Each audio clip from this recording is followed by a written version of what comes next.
Good morning. I'm Dwayne Lindo, and welcome to this Sunday's edition of Black Almanac. School may be out for the summer, but Suncoast students are still winning awards. Students from Manatee and Sarasota counties competed in the TSA National Conference for Engineering held last week in Atlanta, Georgia. They competed in events such as animatronics, structural design, and transportation modeling. Students choose a competition they're interested in, research it, then build a model of complex design.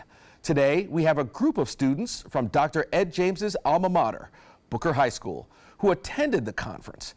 They'll tell you how they fared and what they did to get there. Coming up.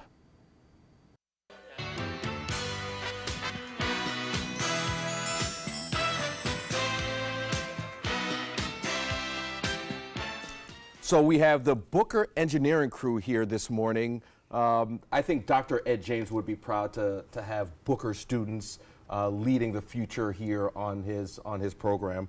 Welcome aboard, guys. How you guys doing? Good. Good to hear. Good to hear. You know, I was able to visit the campus last week, and needless to say, I was pretty impressed with what you guys put together from an engineering standpoint. I mean, what I saw was, again, I got to say it, pretty impressive. So, Tina, I'm going to defer to you. You're the advisor for the engineering program over at Booker. You've been there for a couple years, right? This is my second year. Yeah. So, in a broad sense, kind of give me a sense of and the viewers, what your students do from an engineering standpoint.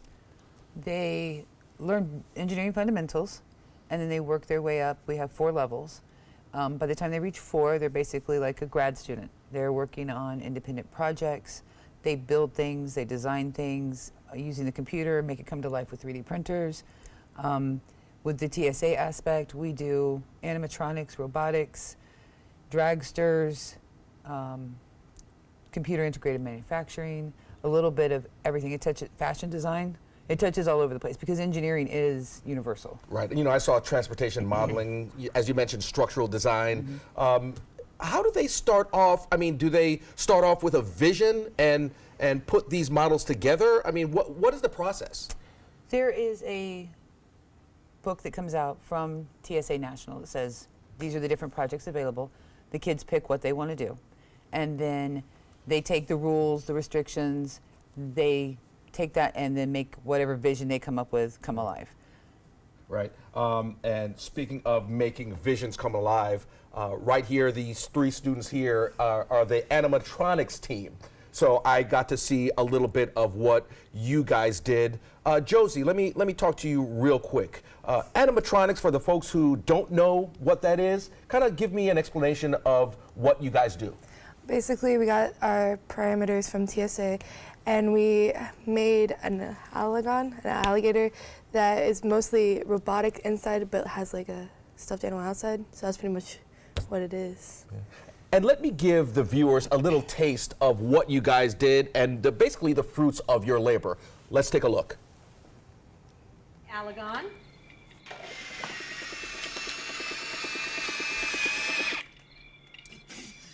Hello, welcome to Javette Zoo at the 2018 TSA National Conference. Let me introduce you to a couple of my friends. Please pass the heart to my friend the koala. Don't forget to say, hi koala. Hi koala. In the wild, a koala's lifespan is 13 to 18 years. Koalas don't normally need to drink water as they get all the moisture they need from the gummies.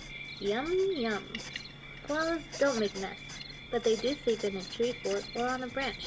Talk about a nice place to rest. Now, I would like for you to meet my other friend, the panda. Please pass the apple to the panda, and don't forget to say, hi panda. Hi panda. In the wild, the panda's lifespan is 20 years. The panda needs to consume a large amount of food, from 20 to 40 pounds of bamboo each day, to obtain all its nutrients. Talk about buffet, but it's tasty. Due to severe threats from humans, there are just over 1,800 pandas left in the wild. Anteater would love to say hi as well now. Please pass the ball to Anteater. Don't forget to say hi, Anteater.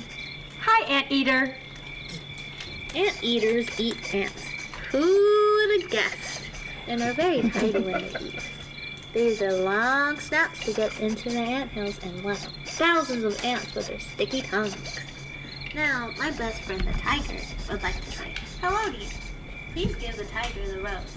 Don't forget to say, hi tiger. Hi, Tiger. Hey, there we go. Each tiger marks the trees in his area with urine and special scratches. Ew. Males weigh 200 to 670 pounds as an adult, and females weigh 140 to 370 pounds as an adult as well. That's crazy! The tiger population is decreasing, which means it is becoming endangered. Don't forget to say goodbye to all my friends. Goodbye. Thanks for meeting my friends. I hope you return soon to Javed Zoo.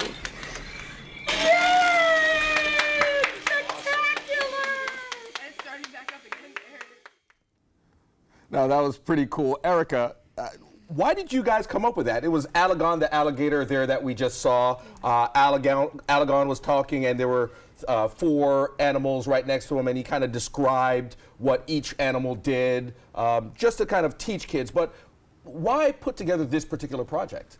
So it was to make it interactive for little kids, so it'd be fun for them to learn about these different types of animals and just the history behind them. And then so the objective behind it was to be interactive, informative, and for kids to learn. And so we built it for the states, and then from states we modified it to meet the national criteria. And Right. that's where we have our final presentation. Wow. Now, Asa, everyone in this project, each of you had a different role in this project. Let me ask you before that, I want to get into the roles, but how long did it take you to do this? Because there's a lot that's involved in this, you know, with coding and a lot of animation or whatever, but give me a sense of how long it took you guys to complete this project. It seems like a beast here. It's probably been like almost a year now. Yeah, like 10 months probably. I actually started on it when I joined TSA. I started on animatronics, and we worked on it for states, and now we got to the point at national level, and we've upped it up from states. It's been about 10 months. This would be going on a year. Wow, wow. Now, what was your particular role in this project? We actually started a project, and I kind of came up with the idea what we was going to use. We picked Alagon because the TSA, our state is alligator. That's the mascot. So we picked Alagon. I helped build. I helped construct. I helped put a couple things together, ideas, brainstorms. I actually learned how to do a little bit of coding. I learned how to do a couple things here and there that I just helped around. Right. And we talked about, or you're saying that at the Nationals, the mascot for the TSA Nationals, which was in Atlanta, Georgia, which we'll talk about in a little bit, the mascot was Alagon. So you came up with that particular mascot? It's the state. It's a Florida state. Yeah, Florida State. mascot, Okay, yeah. gotcha. So, Josie, what was your job in terms of putting this project together? We all did stuff on the main project, but my thing was mostly coding. I focused on that, and I helped on everything really, but I was primarily coding the Alagon. Okay. Now, there's folks out there that, and I didn't know to begin with, what does coding entail? Because a lot of people don't know. The coding that we use the program EasyC Builder, which is kind of like a drag and drop, so you don't have to do like script or anything. So it's pretty simple. Basically, we had servos that connected to the computer that would go to the brain, and we just put motions into it to make the arms and head move to the soundtrack we had. So. Now, when you say go to the brain, obviously it's not an actual brain. So when you say to the brain, to the mainframe, or explain that? It's called the brain, but it's like this little box that all like the wires plug into, and that's where all the information comes from and goes to different servos and tells it what to do. But we all call it the brain because it kind of acts like the brain. Gotcha. It sends signals to every place else. Yeah. And I get the concept, but for folks listening, they don't know where everything actually ends up, where that's what you just explained. Yeah. So, and your job description for this project? Well, I was in charge of mainly the notebook and paperwork, which is just like daily logins or like the design and just creating this design and then bringing it to life. And then I also helped along with building along that, but I was primarily in charge of the notebook and paperwork. Now, Tina, you have someone that assists you in terms of teaching these young children in putting things together. From your perspective, that these kids can put together projects like this that you can present to TSA. It's amazing. These kids, none of them come from a technical background. They were all Tech 1s last year. These two didn't start right at the beginning of the school year. First exposure, and they took that, and this year they're Tech 2s, and they took that with the help of Mr. T and made a stuffed animal come to life. And then to place with it at states and place with it at nationals, it's just amazing that they went there with it. Yeah, and one thing I want to get into is TSA Nationals, because you guys just came back from Atlanta, Georgia last week. Yes. Tell me what that was like. Talk to me about TSA Nationals. It was amazing. There was, I don't even know how many kids. There was 48 states represented, and 3 other countries, Turkey, Colombia, and Germany were all there. And there were kids everywhere. We competed in 5 competitions.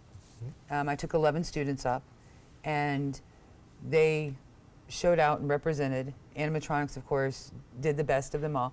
There were 32 other teams that were there, and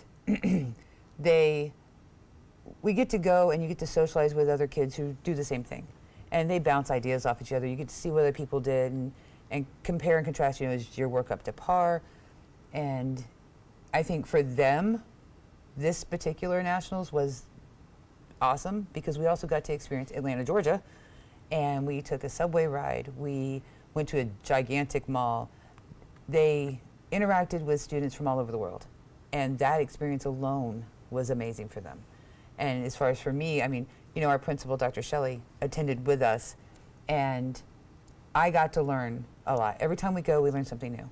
States, nationals, how we can do better, how other people do things, what makes us as bookers strong, and the bonding that happens is tremendous. My kids become a little family every time, and they get stronger and stronger. Right. And I know you may be being a little modest here, but I'm just going to mention it. I'm sorry. Animatronics, the team that I have here on the table, top 10 in the country. Am I getting that right? We ranked 10th in the country.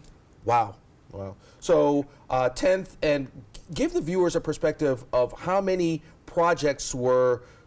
people did you, or teams did you compete against, I guess is the question. Well, there were 32 entries at nationals, and the first round you make it to semifinals. They only picked 12. We made that. So we were ecstatic at that point. If we got nothing else, we were so happy. But then they went in for their interview, and they rocked it.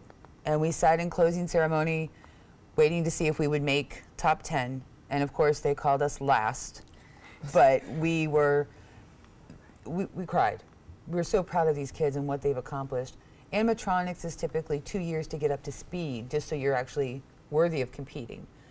This is our first year. And they placed 10th in the state and then took it 10th in the nation. So I can't be proud. I can't wait to see what they accomplish for next year. Now, Erica, is this 10th place in the country? Again, that's a big accomplishment, but is that something that you thought would come to fruition? I mean, a top 10 placing? I don't know.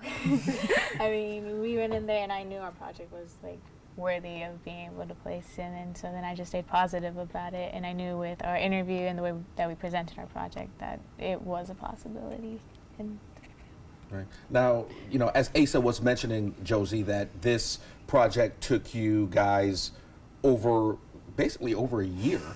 So let me ask you, what was the most challenging part of putting this particular project together?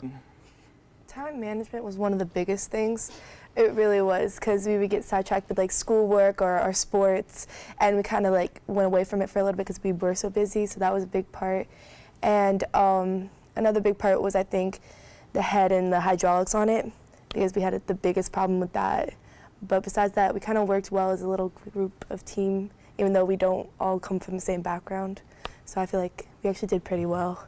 We didn't have that many problems on it. Right. I mean, you guys have a diverse background in your on your engineering team. Yeah. Not only that, but the fact that you just mentioned all of you have other extracurricular priorities there. Yeah. You're in softball, Erica swimming, Asa, you play football. So Asa, let me ask you, I mean, how much of, I mean, you have to juggle, there's academics as well, which is a huge part. So, you know, at Booker Nation, I mean, how much of, I don't want to say a problem, but how hard is it to juggle engineering, because this is pretty tough. I mean, having a project that takes you a year to complete and having to do football. I know your coaches, because I know the coaches over at Booker, Big Doom, Dumark Atkins, and I know he wants your time and all his players' time all the time. So how hard is it for you to juggle all these different extracurricular activities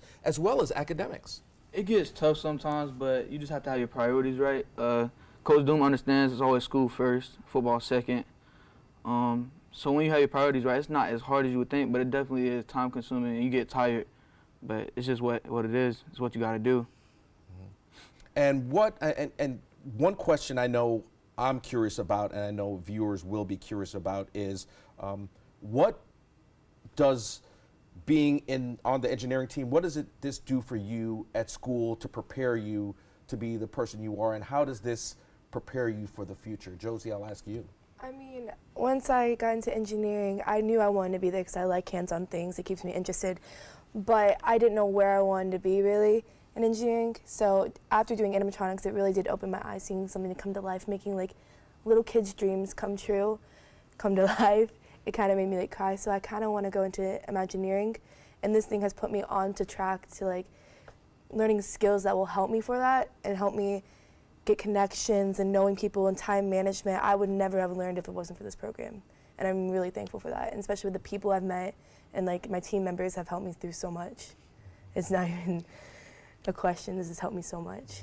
And are you looking to do a specific job role once you graduate from college? I mean, I kind of want to do coding and like do Imagineering, like I said, because I really did enjoy seeing it come to life. But I'm open to like doing anything really. And I know, Erica, we had one, you know, when I was in the classroom, I know we had discussions about you possibly going to college and doing things after college. You had some specific goals that you had in mind. So bring me up to speed and tell me about that. Let the viewers know about that.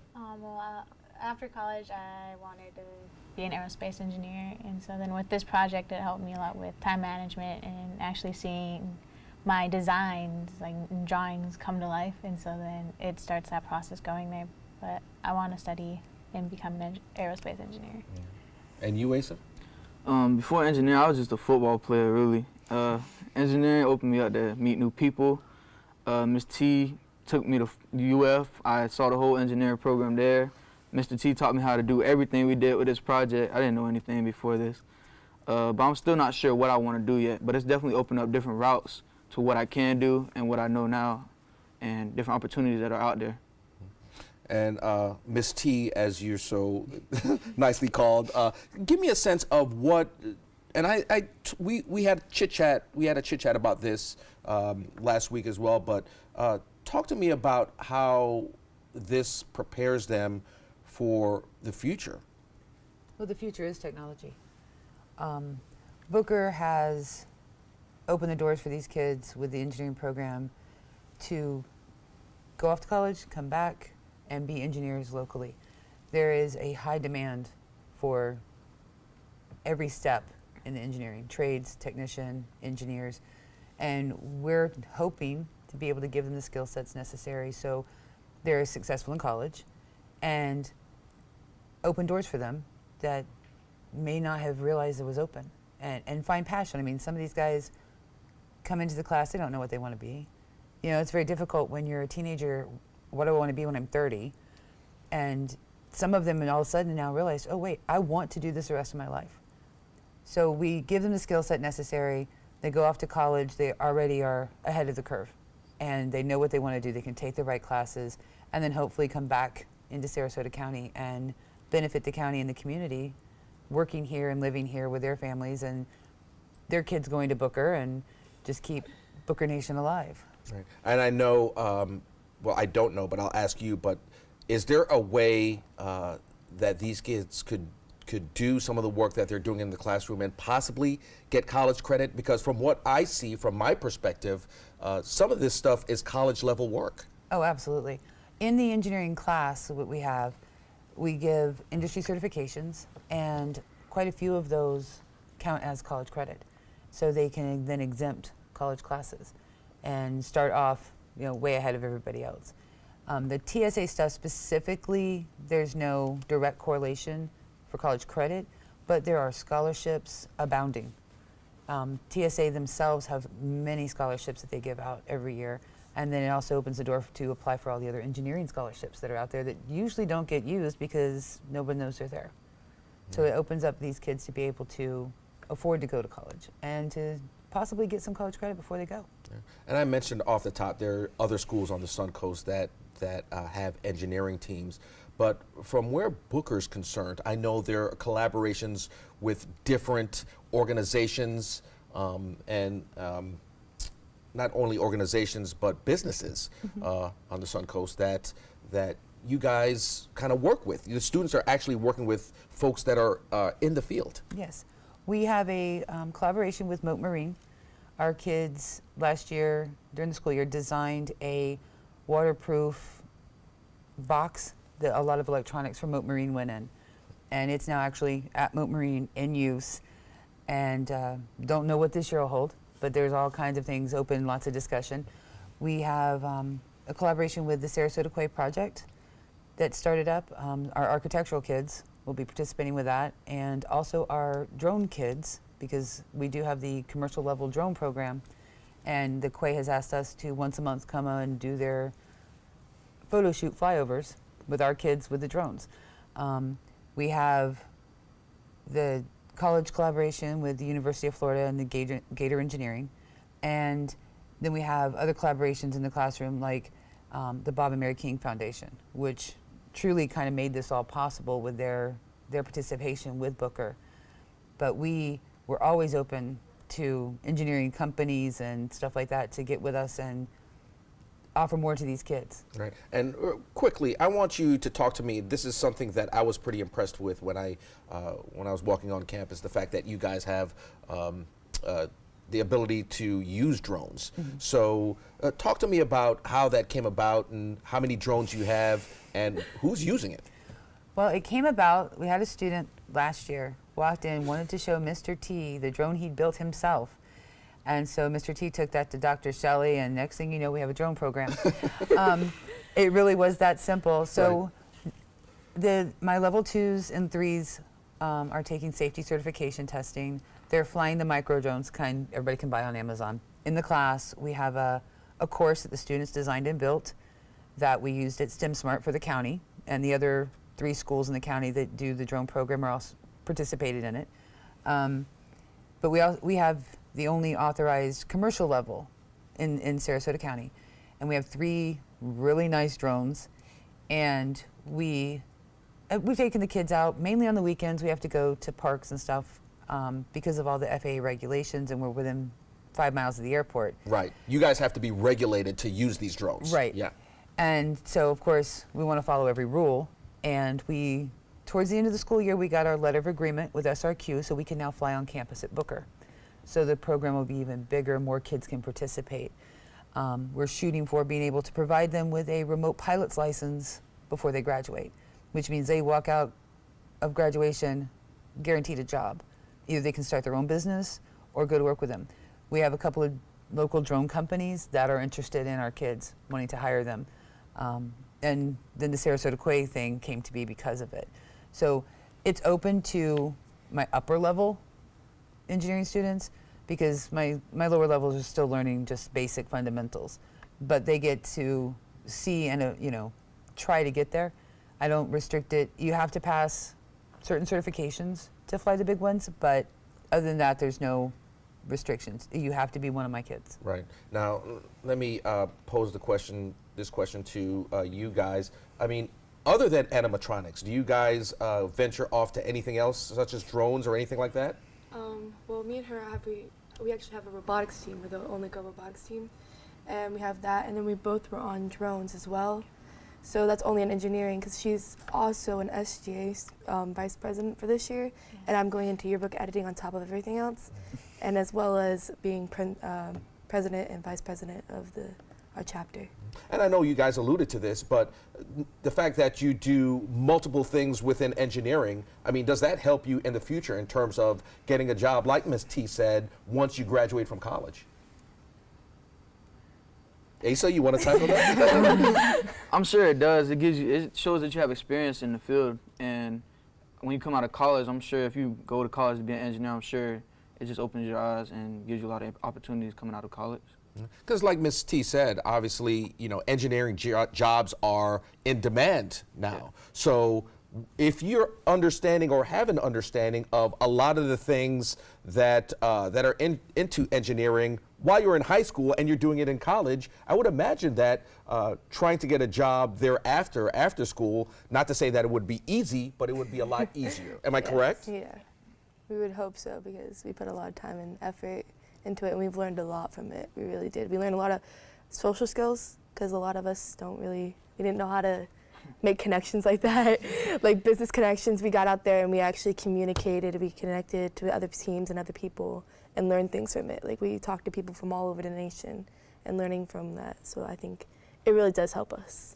Wow, we have athletes of the future and academic scholars of the future. And like I said at the head of the show, Dr. Ed James would be proud of what Booker Nation's doing, what you're doing, Tina, and what Dr. Shelley's doing for the school, Booker Nation in particular. It's all about trying to better all our schools in Sarasota and Manatee County. Absolutely. Our district is very supportive of the engineering, and we do have engineering at the other schools, and they showed up and placed as well. So we're proud of them because they're part of Sarasota, but we're more proud of us. Guys, thank you for coming here this morning. Really appreciate it. Keep up the good work. Thank you. And we'll see you next week. Have a great day, Suncoast.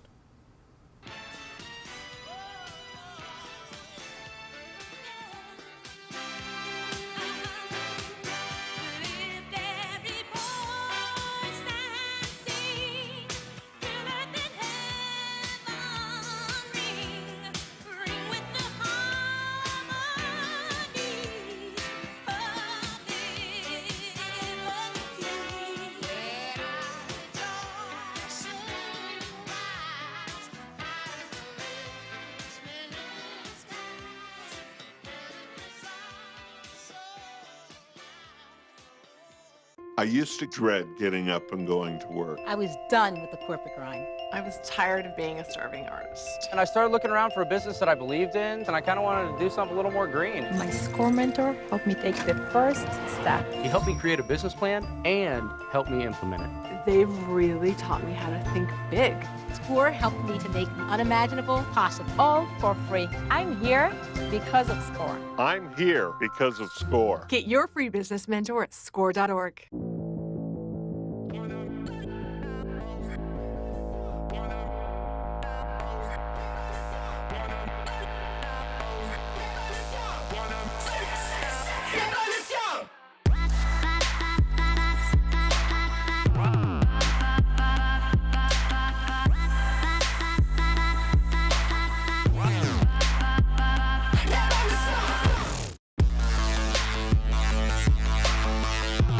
Watch Suncoast View weekdays at 9 a.m. starting Monday, July 2nd.